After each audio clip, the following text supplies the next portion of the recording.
Okay, so it's good. We just only lost 15 minutes, so that's not too bad.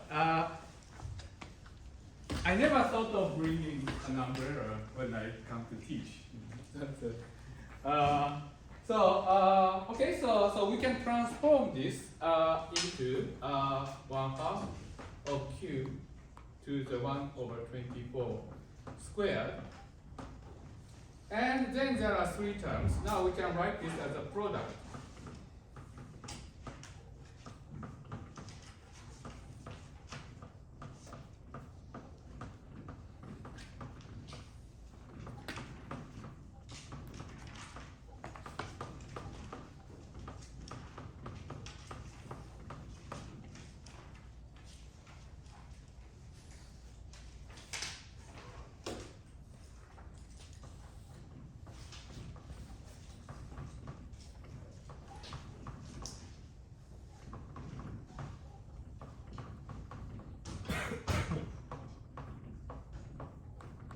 Okay, so we can write this partition function on a circle radius 1 into this form.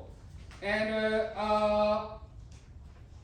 so let me introduce these four notations.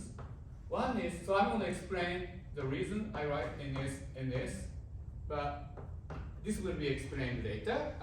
If I define this as like this.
Then we can write this z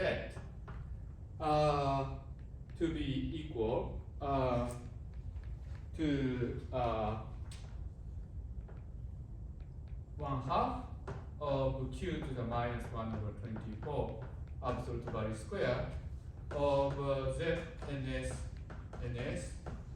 square z ns r square and z r ns square and z r square. Okay. So we can write this in. So I'm going to explain the reason for these indices, and this looks trivial, but there is a reason that it's good to include this also. And so I started explaining that these are Fermion partition functions. So we started out with a bosonic partition function, the partition function of free boson, whose field takes value on the circle of radius r. But by doing this transformation, it takes the form of the partition function of free fermion, and the reason we can think of this like that is that it's because this takes the form of Fermi-Dirac partition function. Okay, so we started out with Bose-Einstein type partition function because we have 1/eta here in the denominator. But after this transformation, it became a product in the numerator, and this has a form of Fermi-Dirac statistics. And with this, we can interpret it as free boson partition function because we can write this free boson field psi f z to be equal to summation r psi r e to the minus r z, and similarly right mover to be r psi r e to the minus r z. And we have to decide out and the bar. Well, let's see. The bar. Let's put bar here. Okay, and then bar. And then there is also dagger, so that the commutation relation is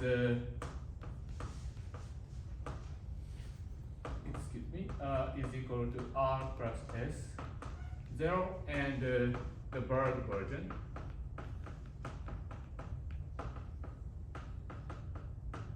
Well, we have to decide the range of R. And oh, I made a mistake. So this is this. So we have to decide about the range of R. So if R is taking value in half integer, then we call this as NS, which means Nuble and Schwartz. Schwartz is John Schwartz, who is on the fourth floor. And when R is Z, denoted as R, short for Ramon. So there are two types of fermions, and these correspond to the boundary condition where psi of z is equal to 2 pi is minus psi of z, or psi of z plus 2 pi is plus psi of z. Namely, that when you have a worldsheet which is of the form of a cylinder, and this is sigma 1, this is sigma 2, and z is equal to sigma 2 plus I sigma 1, then NS type fermions are antiperiodic around the circle, whereas R type fermions are periodic. And you can think of these as partition function for NS type free fermions, and you can think of this as R type free fermions. Now, in R type, there is an extra factor of 1 plus 1 over here. And the reason for this is that for R type, when you can have R equals 0, where you have this commutation relation. So maybe I should have started saying that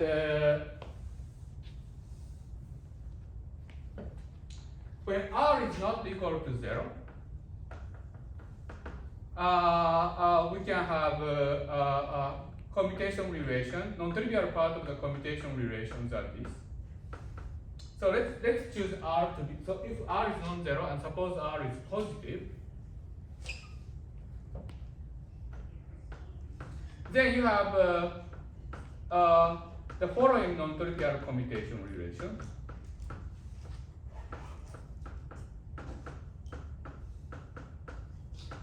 So there are two independent commutation relations, and so you can choose the vacuum to be annihilated by both this and this,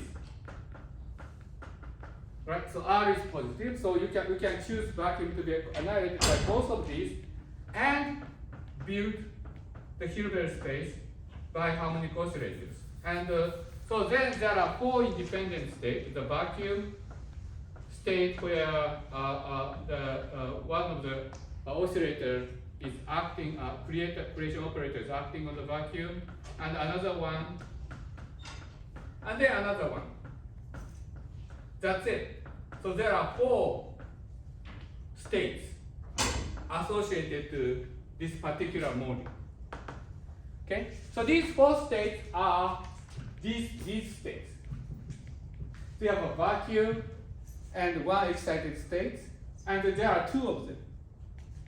So there are 4 states, and these are the 4 states. Okay? So except at r equals 0, because for r equals 0, you only have 2 operators, psi 0 and psi 0 dagger, and they anti-commute to 1. And so as I said last time, that we can have 2 states. So we denote that as psi the state plus minus, and so that they make a doublet representations. So we choose so that we can choose so that psi 0 annihilate minus, and then psi 0 create psi 0 dagger create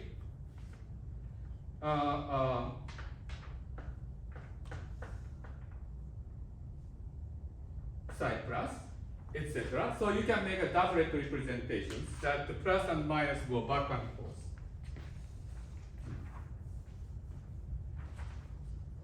So you can have plus state and minus state going back and forth by psi 0 and psi 0 dagger. So the ground state is doubly degenerate, and that is represented by this plus and minus. Okay, so these are the two. This is an explanation for the notation NS, but actually I'm writing this as a pair NS, NSR, etc. And the reason for this is the following. So you have 2 choices of Hilbert space of 3 fermions, depending on whether fermions are periodic or antiperiodic. By the way, we have this choice of fermions because the fermion is a half form, as I explained last time, that it transforms like square root of a tangent vector. So for example, in undergraduate quantum mechanics, we learned that spins, 1/2 representation of rotation group, has ambiguity of the sign. So if you have a representation of rotation group SO3, then if you want a genuine representation of SO3, spins must be integers. But if you consider irreducible unitary representation of the algebra of SO3, then you may allow a half integer spin representations. This should be really thought of as SU2, representation of SU2 group, which is the double covering of SO3. And so in particular, if you have spin 1/2 representation, if you rotate that state by 360 degrees, then you get minus sign. And this is similar reasons that you go around the circle and come back to the point.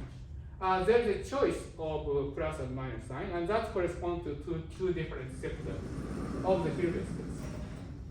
But if you calculate the partition function on torus, there is another sign that you might consider, which is the following. So if the worldsheet is torus, we are considering the map from this worldsheet torus to a circle. And if you fermionize this, then we have 3 fermions living on this torus. So now you have actually 2 cycles.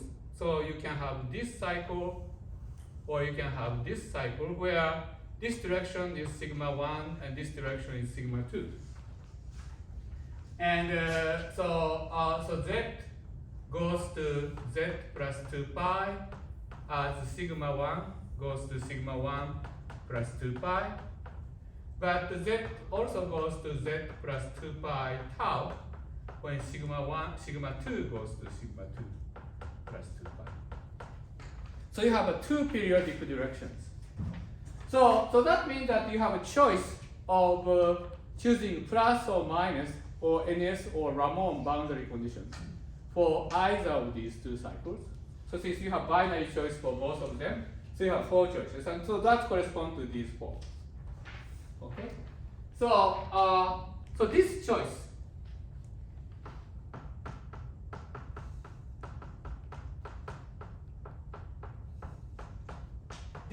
corresponds to NS or Ramond Hilbert space.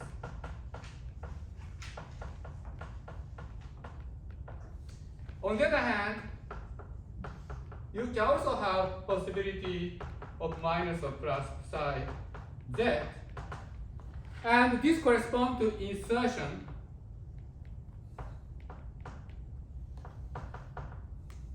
of Fermion number parity operator. And since we are considering left mover, so we denote it as FL. Fermion number operator has a property that -1 of F left anti-commute with psi. Okay, so it counts whether states are fermionic or bosonic. If it acts on some particular state, this may have eigenvalue plus or -1. And so I wrote it in this peculiar way because if you define F to be Fermion number, then of course if you raise it to the minus to that Fermion number, it calculates the Fermion number parity. So this is the Fermion number parity operator. Okay, so we can easily see that the insertion of Fermion number parity operator corresponds to the periodicity around the circle for the following reason. That the partition function on torus can be, as I said, expressed as trace of minus L0 minus 1 over 24. So we have 1 because here we are considering the theory with central charge 1, and the Q bar of L0 bar minus 24. And psi z. So you can calculate the correlation function of fermion by inserting this fermion. And then you go, so what is the periodicity of this fermion psi around these two cycles? Well, if you consider periodicity, if you ask about periodicity of this fermion around 2 pi, then we can just look at this mode expansion. If mode expansion R is integer, it's periodic. If it is half integer, it's anti-periodic. So if you calculate the correlation function like this, and if you ask what the periodicity around this cycle, z goes to z to 2 pi, then it depends on whether it's Bush-Schwarz or Ramond. Okay? So how about if it goes around 2 pi tau? Well, so remember that this Q is e to the 2 pi I tau. So this means that we are translating psi to the imaginary time direction of exactly 1 period. And evolution of this operator in time is generated by the Hamiltonian. So that means that this is actually equal. So psi z plus 2 pi tau is equal to Q of minus L0 psi of z Q of L0. Okay? So this means that if you shift this, if you translate z by 2 pi tau, and with other operators, then this is equal to Q to the minus L0 psi of z Q to the L0. So what this amounts to is that we can commute this Python translation generator with psi. So we can move this to all the way to here, and the Q of L0 minus 1 over 24 and other operators. We can move this to the top. But this is trace. And one of the important property of the trace is it's cyclic. So that means that we can move this to Q of L0 minus 1 over 24 and other operator and this. Okay? So this may seem to be saying that if you insert psi into trace, you get something periodic.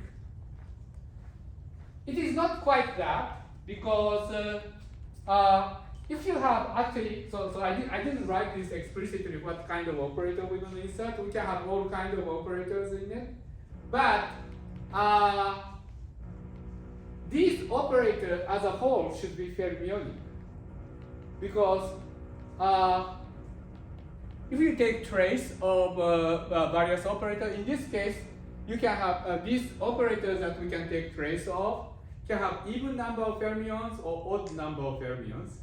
But in order for the trace to have non-zero value, the operator within the trace has to be, in the end, fermion number even, namely bosonic.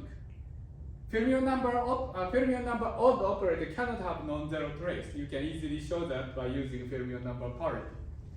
So that means that in order for this trace to be non-zero, the operator I wrote over here has to be fermionic.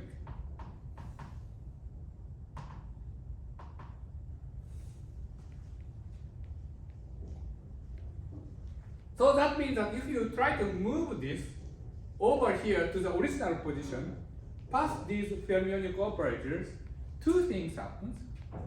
One is that there can be non-trivial commutation relations between them. That happens only when they coincide at a point, or so, because you have these are local quantum field theory. So if these are all local operators, the non-trivial commutation relation happens only when they are coincident point, and otherwise it passes through it. But every time you pass through it, you have to use commutation or anti-commutation relations.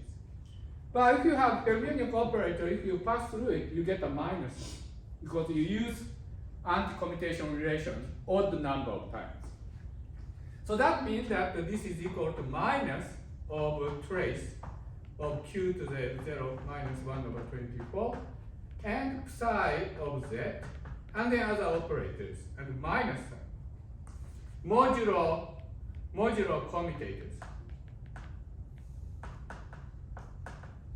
and anti-commutators.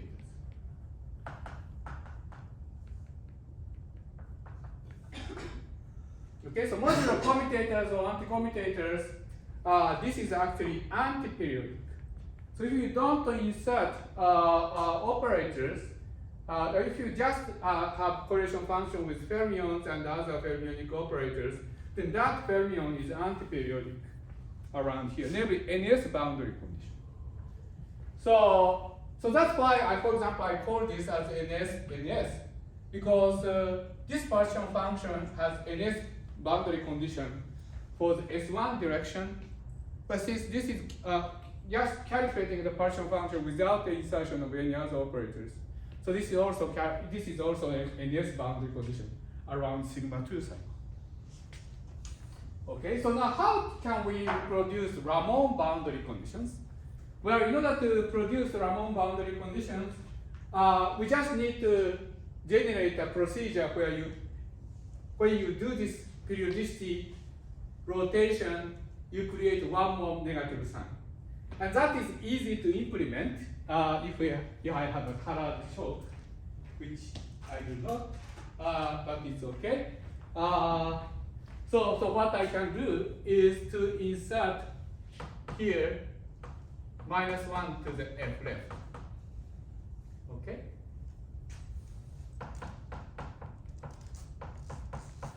So suppose I insert extra fermion number parity operator. Then if I exchange fermion number parity operator with this and move over here, you get the extra minus sign.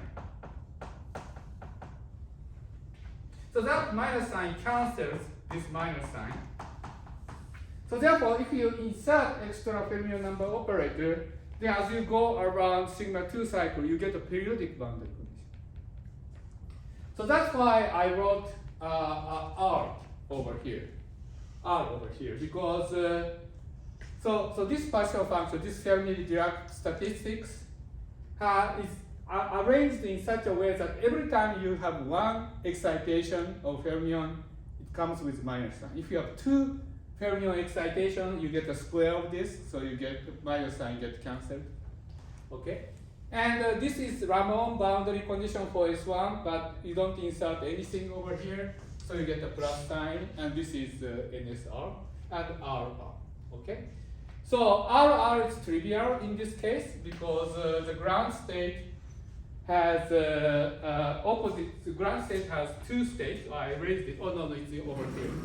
So these states has opposite fermion number. So there's an ambiguity of how to assign fermion number to these states. But for example, I can choose this to be fermion number odd or the even. But then this has fermion number odd, vice versa, because you go from one to the other by multiplying fermion once. So that means that ground state has opposite fermion number parity. So if you insert -1 to the f, there is a cancellation. So the partition function in Ramon-Ramon sector is actually 0 in this case. This is not so in a more non-trivial case. This is rather a simple case, so that's why the ground state has the trivial Ramon-Ramon partition function. In general, this is non-trivial, and this actually quantity is called Whitney index.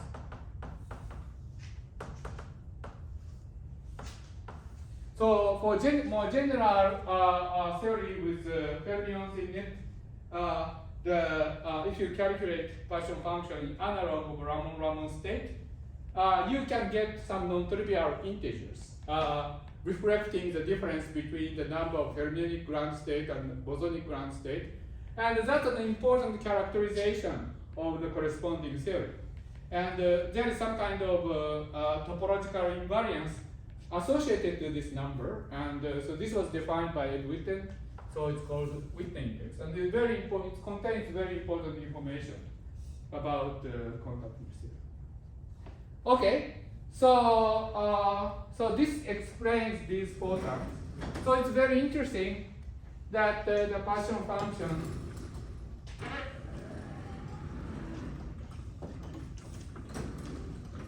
for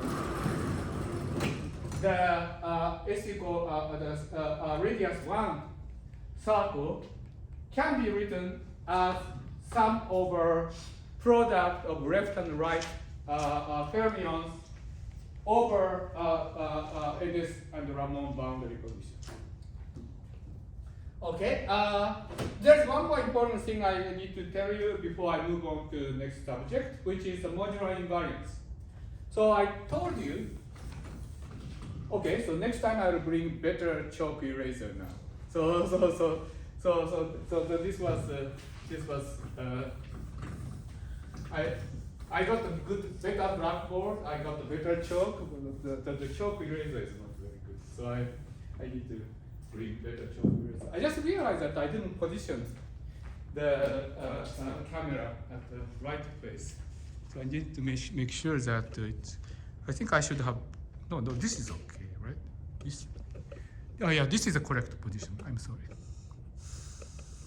Okay. All right. So I need to tell you one more thing, which is modular invariance.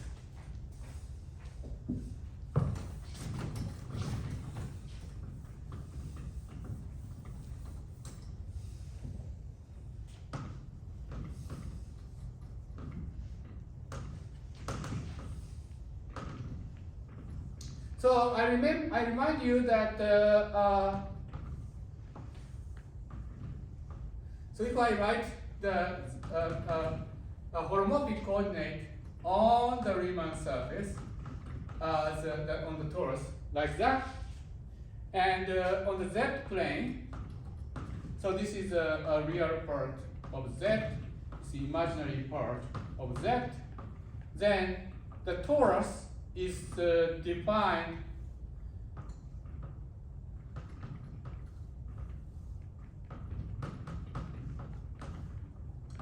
by identifying the two sides, pairwise sides of the parallelogram periodically.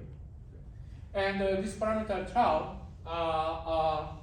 characterizes the shape and the size of the torus.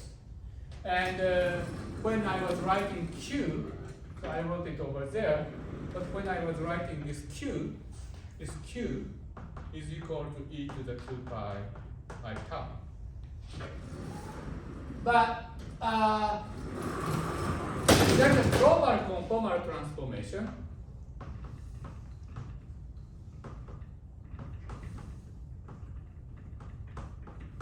which changes tau to the A tau plus B, C tau plus D, where a matrix, 2 by 2 matrix A, B, C, D is in SL2Z. If I map tau to another tau given by this ratio, then the two different values of tau describe two tori with the same complex structure. So if you have conformal field theory, then the partial function should be invariant under this transformation. So that means that this should have this property.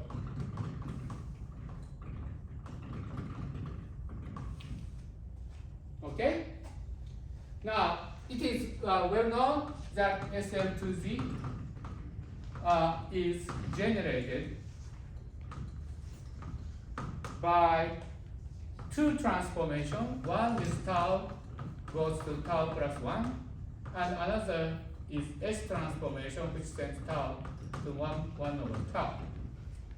So we just need to check whether what happens to this transformation. Now, so what this transformation means? So if tau goes to tau plus 1, then Z, namely that sigma 1 plus tau sigma 2 goes to sigma 1 plus sigma 2 plus tau of sigma 2.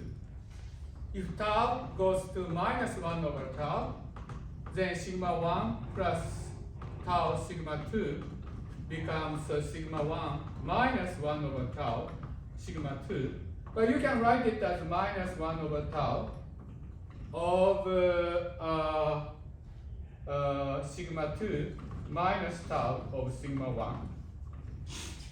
So that means that T transformation corresponds to sigma 1 goes to sigma 1 plus sigma 2, keeping sigma 2 invariant. And S transformation exchanges sigma 1 and sigma 2. Okay? So you can think of this transformation like that. Okay? We have already checked that for general radius, the partial function of conformal field theory on torus, partial function of two-dimensional conformal field theory describing a map to a circle of arbitrary radius is modular invariance on torus, and that is shown by using Poisson resummation generalization of Fourier transformation. But we can check also that explicitly using the Fermionic presentation of the partial function. And the reason is the following.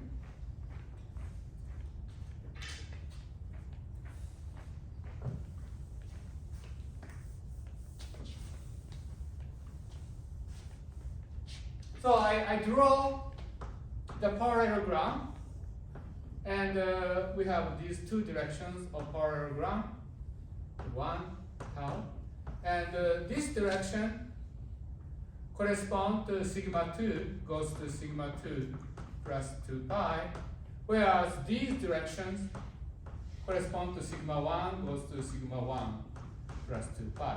So this corresponds to this cycle, whereas this direction corresponds to this cycle, right?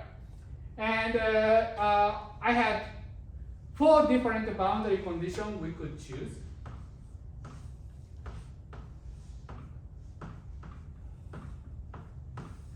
So these are supposed to be these 4 parallelograms.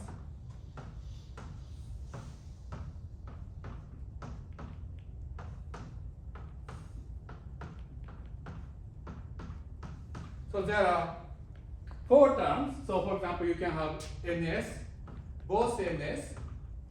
It's this one. You have NS in the sigma 1 direction, but if you insert minus 1 to the F, then you get the Ramond boundary condition on the other side. Or you can have Ramond or NS, or you can have Ramond. So you can have 4 boundary conditions corresponding to these 4 terms. And you can ask how they transform each other under modular transformation. Okay? These 4 terms differ only by the choice of Fermion boundary condition. So you can ask how do they transform into each other under T or S transformation? Well, let's first do the T transformation. Under T transformation, sigma 1 direction becomes linear combination of sigma 1 and sigma 2. And sigma 2 kept intact. So that means that with respect to the new transformation, T, sigma 1 is combined into sigma 2, so the new cycle is this direction. Whereas sigma 2 direction is intact.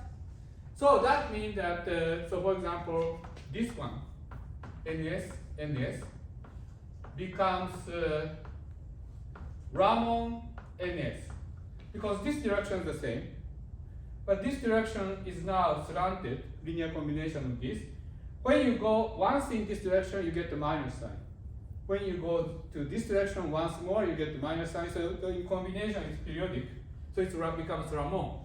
So therefore, under T transformation, this gets mapped to this. And similarly, this gets mapped to this.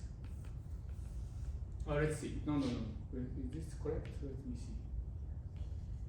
There is something funny about this.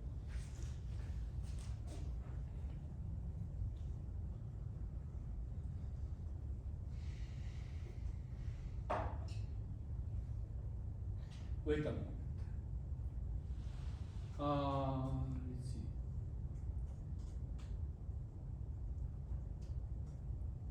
No. I'm sorry.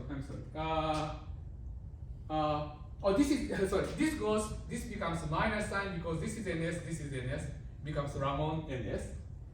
But if you do T transformation, this direction remains intact, and this direction is combination of NS and R.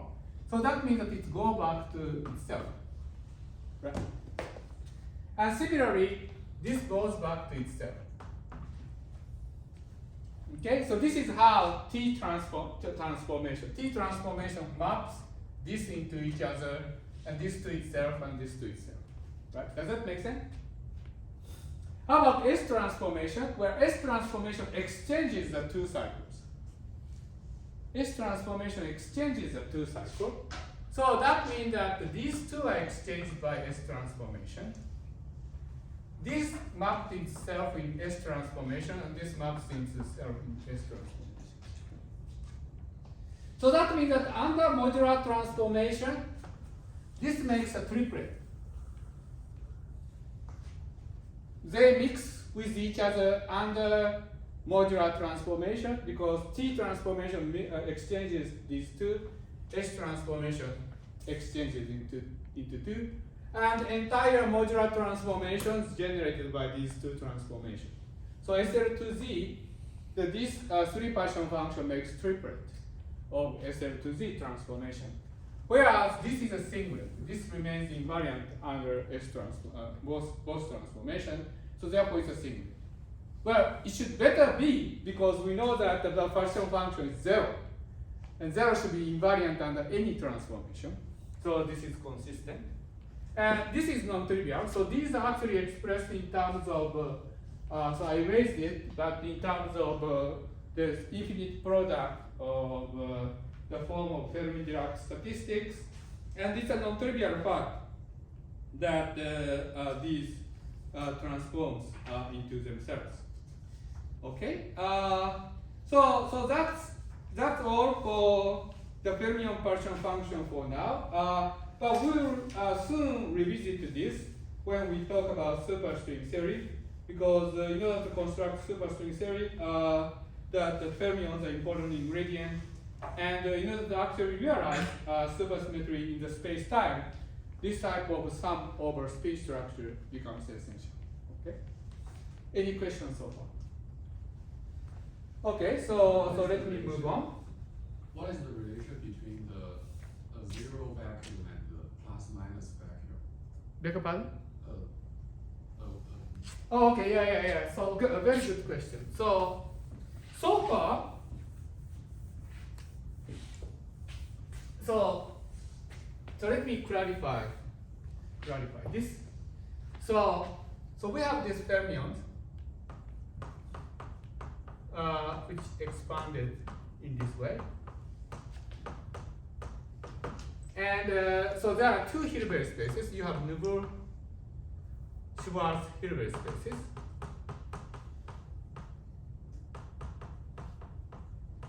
For which Z takes value in half modi. And the Hilbert space is constructed from the vacuum and multiplying these, or more generally psi R1 to psi Rn, psi minus S1, psi minus Sn, for all these positive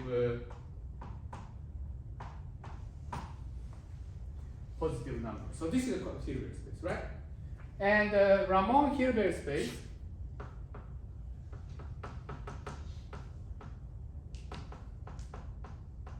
has R to be integral and ground state. There are two ground states. And then other states are obtained by creating oscillators like that. More generally,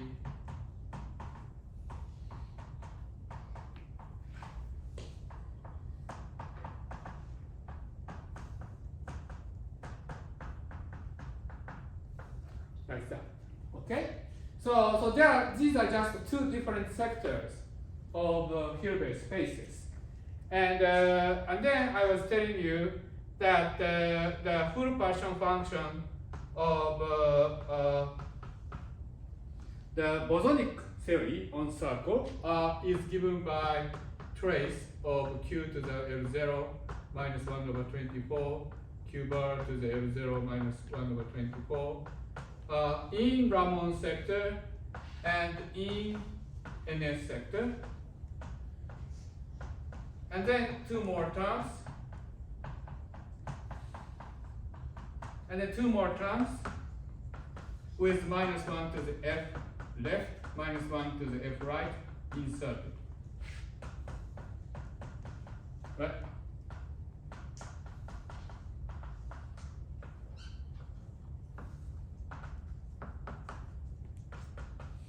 Okay, so that was what I said.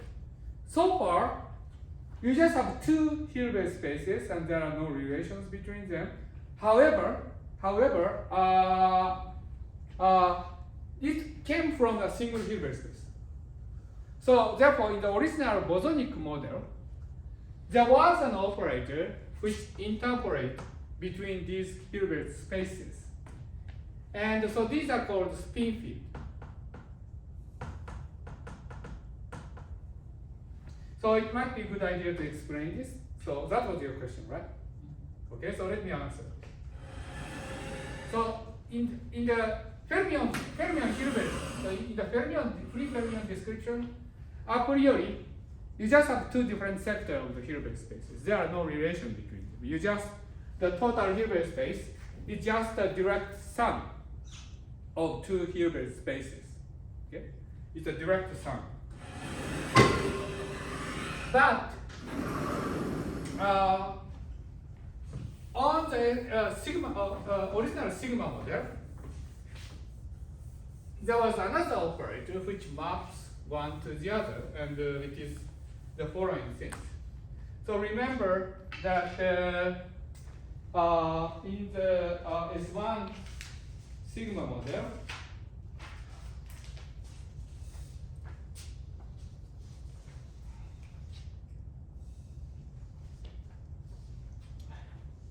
in the S1 sigma model, so if you have x is equal to x left z plus x right z, no? So you can decompose x into this, and it has a periodic boundary condition correspond to radius 1. And the important thing but that momentum for this was this, and the momentum for this is equal to this, where n and m are integers. Okay. So there was such a thing. Okay.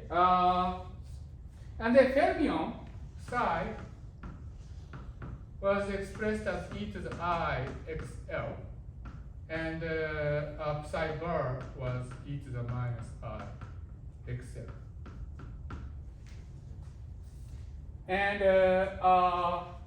then you had a dagger, I'm sorry. And then you had the psi, for example, you can have operator like that.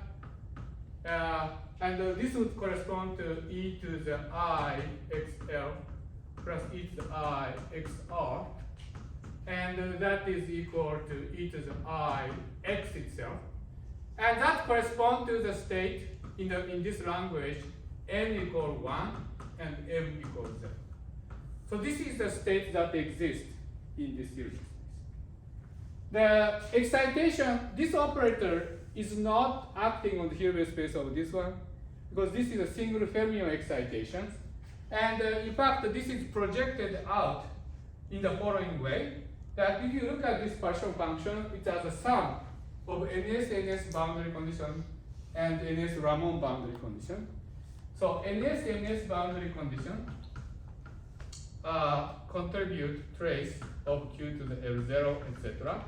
And ns Ramond boundary condition contribute -1 to the f left, f right,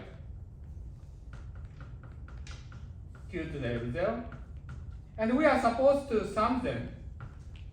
We are supposed to sum them and divide by 2. That was a prescription. So that means that this is equal to trace of 1/2 of 1 plus -1 of f left plus f right, and q to the L0, etc. And this is a projection operator. The projection operator projects a state to the state where fermion number is even. And this is as it should be, because in the original theory there was no fermionic operator. So this is an operator that projects onto even fermionic sector. So therefore, this operator in particular projects out single excitation of fermions. But this is our old state. And indeed it is in n equal 1, m equal 1. Okay? Does that make sense? And but there are other operators. There are other operators with odd number of n. There are operators with odd number of n. So in particular,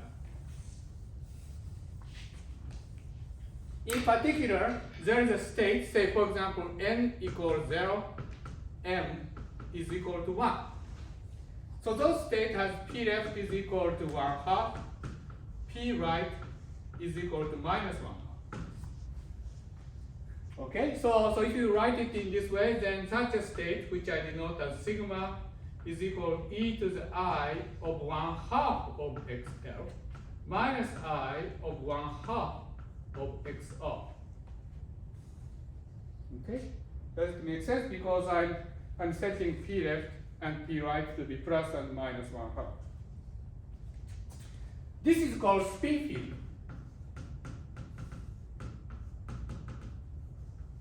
So this is an operator that is a Hilbert space of the original theory, because this is an arrowed configuration of the momentum. But this has a peculiar property with fermions, because if you calculate two-point function of sigma with fermions,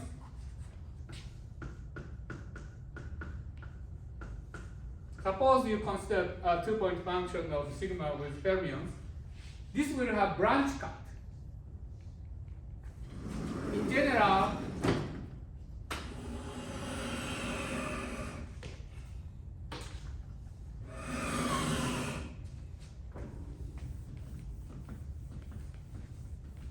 I have no idea why people can tolerate this eraser, but So in general, if you have e to the I alpha x left of z, e to the I beta x right over z, this goes like z minus w of alpha beta. I think it's a product of e to the I alpha plus beta of x of w plus expansion. Okay, so you have this kind of operator product expansion. You can calculate that using a Wick rule. So if you use Wick rule with this logarithmic propagator in 2 dimensions, this is a propagator for massless free boson in 2 dimensions, extracting the left moving part. Then by Wick rule, you can have this operator product expansion. So in particular, if you have e to the I x l z, e to the minus I x left w, it goes like z minus w, 1, plus etc. And this is the appropriate 2-point function. This is consistent with the 2-point function of Fermion. Right. And now how about this sigma thing? So if you have I to the x left z, which is psi left of z, and if you have e to the I of 1/2 of x left w, I'm ignoring the right moving part because it has no PE with left moving fermions. Then this is equal to sigma of w. Then, according to this rule, this is z minus w of square root of e to the I 3/2 of x w. Okay, there is a square root. There is a square root. So that means that operator product expansion between sigma and psi has branch cut. If you place sigma at w, at the point w, and if you place psi at point z, then there is a branch cut emanating from w, and if you go sigma psi around this branch cut, you get the minus sign. So what this amounts to is that this is an operator which changes the boundary condition of fermion around it. So what this means is that if you have a cylinder, and suppose you place a vacuum state, and suppose if you have a NS vacuum state, then the fermion is antiperiodic, right? But by using state operator correspondence, you can have a state created by acting sigma on the vacuum. Now, this state at the origin, at the minus infinity, will create a branch cut. So it changes Ramond boundary condition to fermion boundary condition. So Ramond boundary condition to NS boundary condition, etc. And so this interpolates between these two Hilbert spaces, which I erased. Okay? So that's a relation between them. And you can actually calculate the conformal dimension of this operator, and you find that this has conformal dimension h is equal to 1/8, and h bar is equal to 1/8. This you can easily check because these are the states with the p left is equal to 1/2, right? Because m equals 0, m equals 1. And the conformal dimension of the operator with the momentum p left is 1/2 of p left square, which is 1/8. And indeed, the Ramon-Ramon state in this case has conformal dimension 1/8, and that is consistent with the spin, and the conformal dimension of this spin operator. Okay, so does that make sense? Okay, very good. Since we are talking about state operator correspondence, maybe I should also mention one more thing which can further confuse you, and which is the following. So I told you that the NS boundary condition is anti-periodic around period, around the worldsheet period. But if you consider do the state correspondence, state operator correspondence, the situation flips in the following steps.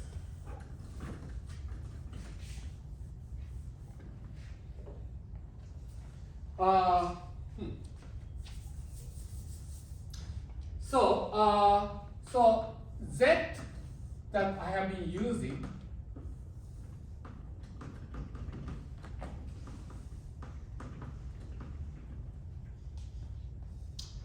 is a coordinate appropriate for the cylinder, and I'm using sigma 2 to be imaginary time direction and sigma 1 to be periodic direction. So this is different from this Z, I'm sorry, but the Z now goes to Z plus 2 pi r as it goes around it. And so this was a modi, this was a coordinate I used when I wrote the fermion to be expanded in this way.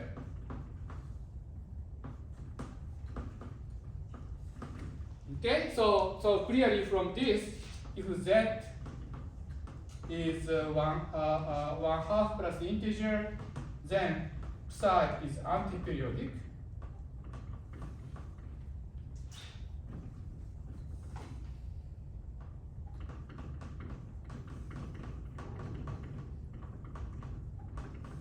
And if R is integer, then it's periodic.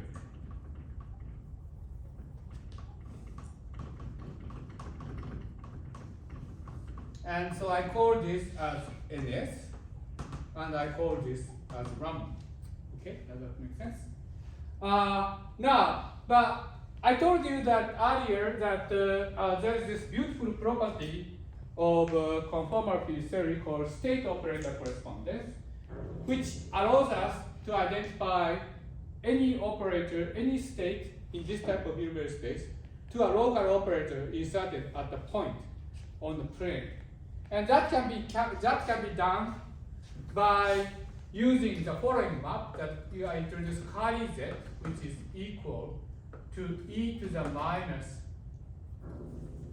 e to the z, I'm sorry, e to the z, where z goes to minus infinity, correspond to chi z goes to 0, and z goes to plus infinity, correspond to chi z goes to infinity. Okay, so what this means is that in the chi z, you have the origin, and then there is a concentric circle. And these concentric circles correspond to equal time circle in this. And then there is a imaginary time direction, which is a radial coordinate emanating from this origin.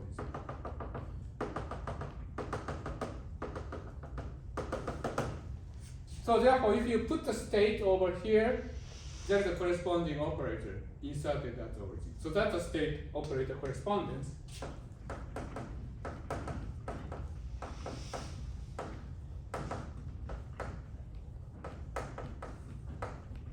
So let's see how the state operator correspondence works for fermions. Okay, interesting. So remember that fermion is an object transformed like square root of. Fermion is an object which transforms like square root of. So when I wrote it in this way, we are writing this in the z coordinate and saying that it's periodic and anti-periodic, etc. But now I'm going to use this, so let's turn this into this coordinate. Well, z is log of carry z, so therefore dz is equal to carry z dz, right?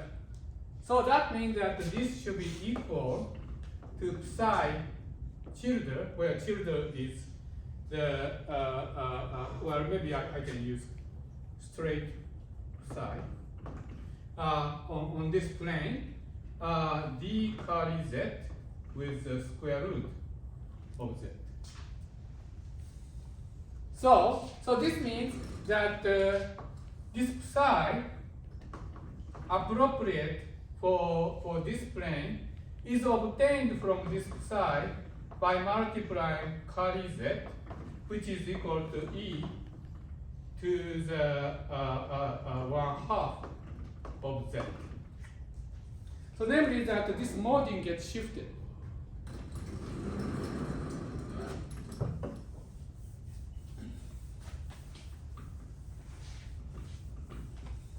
So what this means is that if you use state operator correspondence, then the operator psi you insert at the origin has this mode expansion with respect to the curly z in the following way, that summation r psi r, the same psi, but z is equal to minus r minus 1/2.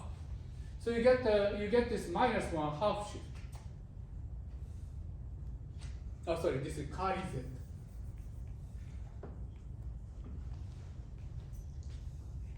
Okay, and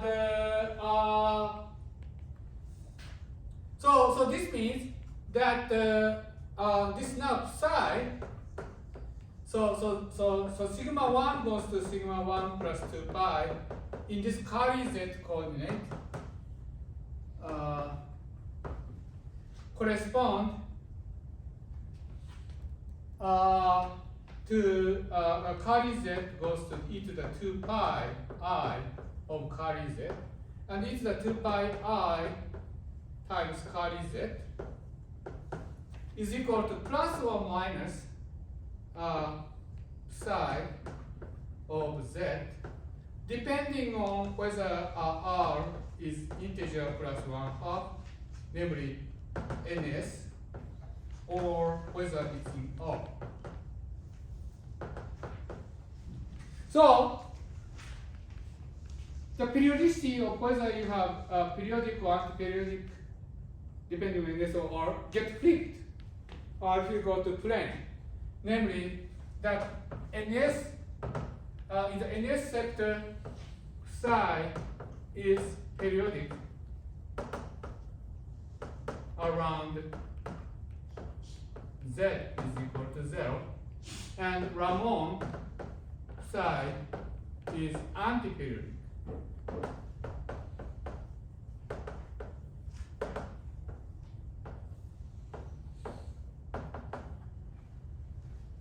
Okay, this is actually entirely reasonable, even though this seems counterintuitive originally at first sight, because on the cylinder, ns is defined to be periodic and Ramond is defined to be antiperiodic. I'm sorry, I'm sorry, I got mixed up.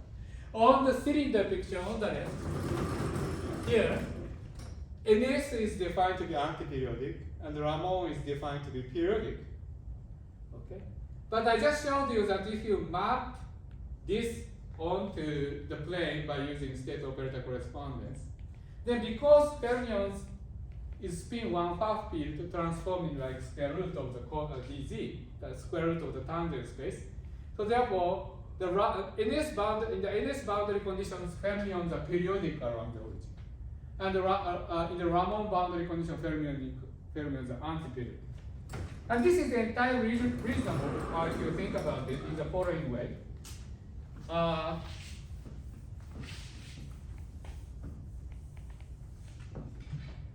According to the state operator correspondence, if you choose point 0, if you don't put any non-trivial operator at the origin, this corresponds to the vacuum. The vacuum corresponds to the origin, which is smooth and no operator inserted. So it's entirely natural that any field is periodic around the origin, right? But on the other hand, in the nouveau world state, vacuum is the lowest ground state. So it's natural that fermions are periodic around the origin. So this is NS. So this is periodic. But on the other hand, if you have Ramond ground state, then it has a plus minus. And this would correspond to actually is equal to e to the I plus minus 1 half of XL acting on the vacuum, where these are two spin fields corresponding to the sign of momentum. And this carries the conformal dimension 8 is equal to 1/8, as I explained. So in the Ramond ground state, actually what is happening is that at the origin, sigma field is inserted.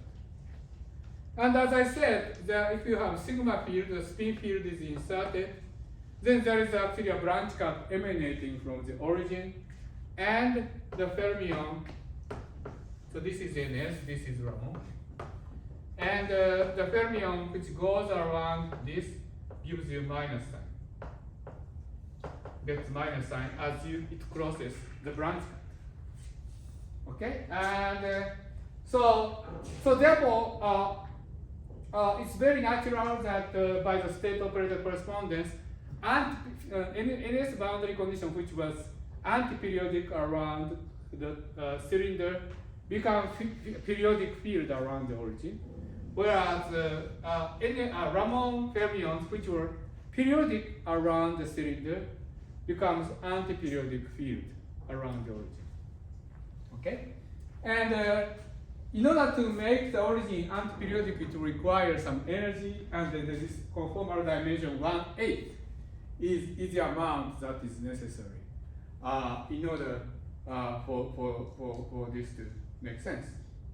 Okay, so that's a relation between the NS ground state and Ramond ground state.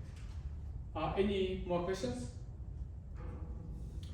Okay, so if not, let's call it a day. I was planning to go into Narayan compactification, but that will be Monday next week. Just for a preview, so far we have considered some very specific target space where string theory is living, but we can consider generalizing this notion and say that if you have a target space, it gives which is reasonable kind, like this torus target space, then it gives rise to conformal field theory from which we can build string theory. But one may wonder whether we can make a shortcut, namely that rather than having to build up target space and then consider conformal field theory, can't we just consider any conformal field theory and build string theory?